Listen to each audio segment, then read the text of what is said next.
So finally பார்த்தீங்கன்னா Nintendo 8 வருஷத்துக்கு அப்புறம் அவங்களோட நெக்ஸ்ட் ஜென் கன்சோலான நிண்டெண்டோ ஸ்விட்ச் 2 லான்ச் பண்ணியிருக்காங்க. இப்போதைக்கு பார்த்தீங்கன்னா கண்டிப்பாக போன ஜென்ரேஷன்லேருந்து ஆல்மோஸ்ட் 2 டைம்ஸ் பெட்டர் அப்கிரேடாக இருக்குது. நான் April 2 அப்போ இந்த லான்ச் ஈவெண்ட் பார்த்தேன். அண்ட் இன் மை ஒப்பீனியன் இது சிக்னிஃபிகன்ட்லி கிரேட் லான்ச் மாதிரி தான் எனக்கு தோணுது. ஆல்தோ ஒரு சில விஷயங்கள் வந்துட்டு நிறைய மக்கள் கேட்டது அவங்க கொடுத்ததுனாலும் ஒரு சில கேட்காது, இதை யாருவா கேட்டா அப்படின்ற மாதிரி ஒரு சில விஷயங்களும் இருக்குது. ஸோ அதெல்லாம் என்ன விஷயங்கள் அண்டு லான்ச் டேட் எப்போ, அஃபிஷியல் லான்ச் டேட் எப்போ, அதுக்கப்புறம் ப்ரைஸிங் என்ன, இது எல்லாத்த பற்றியும் இந்த வீடியோவில் நம்ம டிஸ்கஸ் பண்ணுவோம். ரைட்டா, வீடியோக்குள்ளே போயிடலாமா? ஸோ ஹலோ அண்ட் வணக்கம் மக்களே, நான் தான்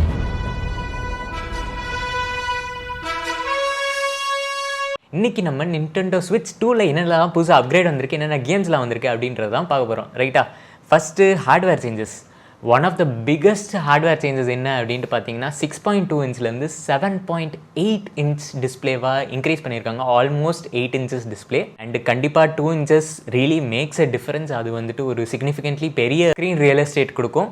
அண்ட் அது மட்டும் இல்லாமல் ரெசல்யூஷன் வந்துட்டு பார்த்தீங்கன்னா 720p ஸ்க்ரீன்லேருந்து 1080p ஸ்க்ரீனுக்காக அப்கிரேட் பண்ணியிருக்காங்க. அண்ட் அது மட்டும் இல்லாமல் ஹைலைட்டே அதுதான், 60 Hz டிஸ்பிளேலேருந்து 120 Hz டிஸ்பிளேவாக இன்க்ரீஸ் பண்ணியிருக்காங்க. அடே ஆப்பிள் இன்னும் 60 Hz கொடுத்து எல்லாத்தையும் ஏமாற்றிக்கிட்டு இருக்கான். அவன் கண்ணில் படும் வரை ஷேர் செய்யுங்க. ரைட்டா, அதுக்கப்புறம் இருக்கிறதுலே இதோட ஹைலைட்டே வந்துட்டு ஜாய்கான்ஸ் தான். அதில் என்னென்ன ஸ்பெஷலாக இருக்குது அப்படின்றத சொல்கிறதுக்கு முன்னாடி எனக்கு அதில் கண்டிப்பாக ஒரு பாயிண்ட் ஆஃப் ஃபெயிலியர் எதுவாக இருக்கும் அப்படின்ட்டு தோணுதுன்னா அந்த கனெக்டர் தான். ஏன்னா மோஸ்ட்லி நிறைய பேர் அந்த ஒரு வெறியில் முறுக்கு மாதிரி நொறுக்கிறதுக்கு வாய்ப்புகள் நிறையவே இருக்குது. ஸோ அது என்ன நடக்குது அப்படின்ட்டு யூசர் எக்ஸ்பீரியன்ஸ் பார்த்து தான் நம்ம சொல்ல முடியும். இதை வேணால் கிளிப் பண்ணி வச்சுக்கோங்க. அன்றே கணித்தார் சின்சான்னு சொல்லுவீங்க பாருங்க. இதுக்கு முன்னாடி இந்த ஸ்லைடிங் ஜாய்கான்ஸ்லேருந்து மேக்னெட்டிக் அட்டாச்சபிள் ஜாய்கான்ஸாக இன்ட்ரடியூஸ் பண்ணியிருக்காங்க. ஜாய்கானில் என்ன ஒரு புதுசாக வந்திருக்கு அப்படின்ட்டு பார்த்தீங்கன்னா புதுசாக மவுஸ் ஃபங்க்ஷனாலிட்டி வந்திருக்கு. அது உண்மையாலுமே வந்துட்டு ஒரு ரியலி குட் திங் அப்படின்ட்டு தான் நான் சொல்லுவேன். ஏன்னா இப்போ ஒரு சில ஷூட்டிங் கேம்ஸ்க்கெல்லாம் வந்துட்டு உங்களுக்கு மவுஸ் மூமெண்ட்டோட இருந்துச்சுன்னா உங்களுக்கு பெட்டர்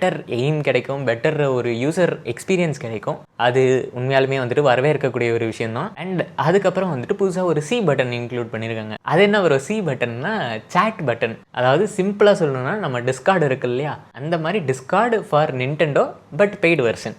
அதாவது நீங்கள் நிண்டெண்டோ ஆன்லைன் உங்ககிட்ட சப்ஸ்கிரிப்ஷன் இருந்துச்சுன்னா உங்கள் ஃப்ரெண்ட்ஸோட சேர்ந்து அப் டு 4 members வரைக்கும் நம்ம ஆன்லைனில் விளையாடலாம் அப்படின்ற மாதிரி சொல்லியிருக்காங்க. அதில் வந்துட்டு ஆன்லைனில் நம்ம பேசுறது, வாய்ஸ் சேட்டு இது மட்டும் இல்லாமல் நம்ம ஸ்க்ரீன் ஷேரும் பண்ணலாம் அப்படின்ற மாதிரி சொல்லியிருக்காங்க. Screen share, even game sharing கூட இருக்குது. அது எப்படின்னா நம்ம லோக்கல் அப்படி இல்லைனா ஓவர் தி இன்டர்நெட் கூட நீங்கள் ஏதாவது ஒரு கேம் வாங்கி வச்சுருந்தீங்கன்னா அந்த கேமை உங்கள் ஃப்ரெண்ட்ஸோட ஷேர் பண்ணி நீங்கள் அட் த சேம் டைம் விளையாடலாம் அப்படின்ற மாதிரி சொல்லியிருக்காங்க.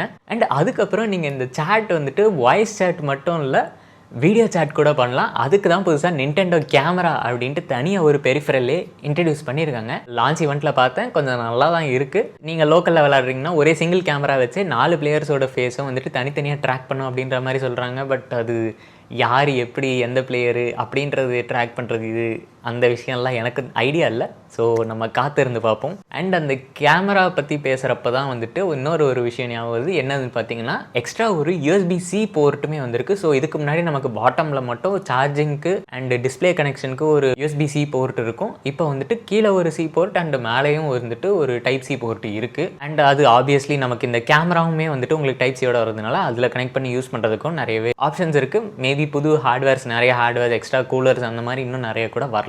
காத்திருந்து பார்ப்போம். அண்ட் அது மட்டும் இல்லாமல் நியூ அண்ட் இம்ப்ரூவ்டு டாக் ஒன்று வந்திருக்கு. அது பார்த்தீங்கன்னா உங்களுக்கு எக்ஸ்ட்ரா ஒரு ஃபேனோட வருது. இதுக்கு முன்னாடி நம்ம நிண்டெண்டோ ஸ்விட்சோட டாக்கில் பார்த்தீங்கன்னா ஃபேன் இருக்காது. அது மட்டும் இல்லாமல் டாக்கில் இன்னொரு ப்ளஸ் பாயிண்ட் என்னென்னு பார்த்தீங்கன்னா நீங்கள் டாக்கில் போட்டு விளையாடுறப்போ 4K வரைக்கும் ப்ளே பண்ணுறதுக்கு ஆப்ஷன்ஸ் இருக்குது. பட் அதில் என்ன ஒரு ட்ராபேக் அப்படின்ட்டு பார்த்தீங்கன்னா 60 Hz தான் வந்துட்டு 4Kல வரும். உங்களுக்கு நார்மலாக 1080pல விளையாடுறப்போ 120 Hz வரைக்கும் வரும் வித் HDR-ஓட. பட் நேட்டிவ் 4K கொடுத்தது அப்படிங்கிறது இன் மை ஒப்பீனியன் அது ஒரு ரியலி குட் திங் அப்படின்ட்டு தான் நான் சொல்லுவேன். அண்ட் அது மட்டும் இல்லாமல் கேம்ஸுமே நிறைய அடிஷன்ஸ் வந்திருக்கு. ஃபார் எக்ஸாம்பிள் பார்த்தீங்கன்னா ஜேம்ஸ் பாண்ட் ஒரு கேம் வந்திருக்கு. அண்ட் மேரியோ கார்ட்டில் வந்துட்டு ஓப்பன் வேர்ல்டு ஃபீச்சர் ஒன்று விட்டுருக்காங்க. அப் டு 24 players வரைக்கும் விளையாடலாம் அப்படின்ற மாதிரி சொல்லியிருக்காங்க. அண்ட் ஓப்பன் வேர்ல்டுனா நம்ம ஃபோர்ஜா ஹாரிசன் மாதிரி வந்துட்டு எங்கே வேணால் ஃப்ரீ ரோம் பண்ணலாம், அந்த மாதிரி டைப் ஆஃப் ஒரு கேம் பிளே கொடுத்துருக்காங்க. அது மட்டும் இல்லாமல் இப்போ மல்டிபிள் ஈவெண்ட்ஸ்லாம் இருந்துச்சுன்னா அந்த ஒவ்வொரு ஈவெண்ட்டுக்கும் போகிறதுக்கு நம்ம ரியல் டைம்லேயே டிரைவ் பண்ணிட்டு போகலாம் அப்படின்ற மாதிரியும் சொல்லி சொல்லியிருக்காங்க. அதை பற்றி ஃபர்தர் டீட்டெயில்ஸ் வந்துட்டு உங்களுக்கு மார்ச்சில் வரும் அப்படின்ற மாதிரியும் வந்துட்டு அந்த ஈவெண்ட்லேயே சொல்லிட்டாங்க. எனக்கு குபீர் மூமெண்ட்டாக இருந்தது என்ன அப்படின்ட்டு பார்த்தீங்கன்னா, பிசிலேயே தட்டு மாதிரி திக்கி திசை மாதிரி ரன் ஆகிற சைபர் பங்க் 2027 வந்துட்டு நிண்டெண்டோ ஸ்விட்சுக்கு இன்ட்ரடியூஸ் பண்ணியிருக்கிறதா சொல்கிறாங்க. கண்டிப்பாக அது குவாலிட்டி எந்த அளவுக்கு இருக்கும், இது பர்ஃபார்மன்ஸ் எந்த அளவுக்கு இருக்கும் அப்படின்றது தெரில. உங்களுக்கு பிசியை விட ரொம்பவே டோன் டவுன் வெர்ஷனாக தான் இருக்கும். ஃபார் எக்ஸாம்பிள் நம்மளுக்கு ஸ்விட்ச் 1ல் கூட வந்துட்டு விச்சர் 3 இருந்துச்சுனாங்க. பட் ஆப்வியஸ்லி உங்களுக்கு கிராஃபிக்ஸ்லாம் பயங்கர டிராஸ்டிக் டிஃப்ரென்ஸாகவே இருந்துச்சு. ஆப்வியஸ்லி நம்ம ஹேண்டல்லேருந்து பெருசாக எதுவும் எக்ஸ்பெக்ட் பண்ண முடியாது. அண்ட் ப்ரைஸிங் பொறுத்த வரைக்கும் பார்த்தீங்கன்னா இது வந்துட்டு $450 இன்ட்ரடியூஸ் பண்ணியிருக்காங்க. US$. இந்தியன் ருபீஸில் இந்த அளவுக்கு வருது. ப்ரைஸிங் மேபி ஒரு சிலருக்கு ஜஸ்டிஃபையபிளாக இருந்தாலுமே கேம்ஸோட ப்ரைஸ்லாம் வந்துட்டு ரொம்பவே எக்ஸ்பென்சிவாக இருக்குது. அரௌண்டு $80 $90ங்கிற அளவுக்கு கேம்ஸோட ப்ரைஸிங் இருக்குது. ஸோ வாங்கிறதுக்கு முன்னாடி நீங்கள் அதையும் கன்சிடர் பண்ணி ஆகணும். என்னை பொறுத்த வரைக்கும் one of the first electronic devices in recent ஒரு 4-5 இயர்ஸில் அடுத்த ஜென்ரேஷன் நீங்கள் சாலிடாக வாங்கலாம் அப்படின்ற மாதிரி தோணுதுன்னா இதுதான் அப்படின்னு கண்டிப்பாக நான் சொல்லுவேன். பட் ஆப்வியஸ்லி 8 இயர்ஸ் பழைய ஹார்ட்வேருக்கு இது கண்டிப்பாக ஒரு பெரிய அப்கிரேட் தான். June 5th பார்த்தீங்கன்னா இது உங்களுக்கு அவைலபிளாக இருக்கும்.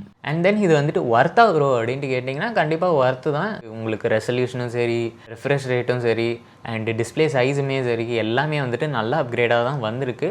பட் ஆப்வியஸ்லி யூசர் ரிவ்யூ பார்க்காம நான் வாங்குறதுக்கு சஜஸ்ட் பண்ண மாட்டேன். அதுக்கப்புறம் இந்த கன்சோல் யாருக்கு ப்ரோ அப்படின்னீங்கன்னா, இந்த மேரியோ வேர்ல்ட் ஆஃப் கேம்ஸ் விளையாடுறவங்க, அதுக்கப்புறம் போக்கிமான் கேம்ஸ் விளையாடுறவங்க, and Zelda series of games விளையாடுறவங்க, இவங்களுக்கெல்லாம் கண்டிப்பாக இந்த கன்சோல் ஒரு ரியலி குட் கன்சோல் அப்படின்ட்டு தான் நான் சொல்லுவேன். பட் நீங்கள் வந்துட்டு AAA டைட்டில்ஸ் விளையாடணும்னு ஆசைப்படுறீங்க, அதை வந்துட்டு கொஞ்சம் டீசெண்டான குவாலிட்டியில் கொஞ்சம் நல்ல ஃப்ரேம் ரேட்டில் விளையாடணும் அப்படின்ட்டு ஆசைப்படுறீங்கன்னா கண்டிப்பாக ஒரு ROG Ally இல்லை லீஜியன் கோ அப்படி இல்லைன்னா ஸ்டீம் டெக்கோ வந்துட்டு கண்டிப்பாக நான் சஜஸ்ட் பண்ணுவேன். Nintendo Switch 2 வாங்குறதுக்கு கண்டிப்பாக நீங்கள் ஸ்டீம் டெக் வாங்கலாம். ஏன்னா உங்களுக்கு பெர்ஃபார்மன்ஸுமே நல்லாயிருக்கும் அண்ட் வைடர் சப்போர்ட்டுமே இருக்கும். நீங்கள் இந்த கன்சோல் வாங்குவீங்களா அப்படின்றத கமெண்ட் பண்ணுங்கள். அண்ட் அடுத்த வீடியோவில் பார்ப்போம். என்ன பாய்.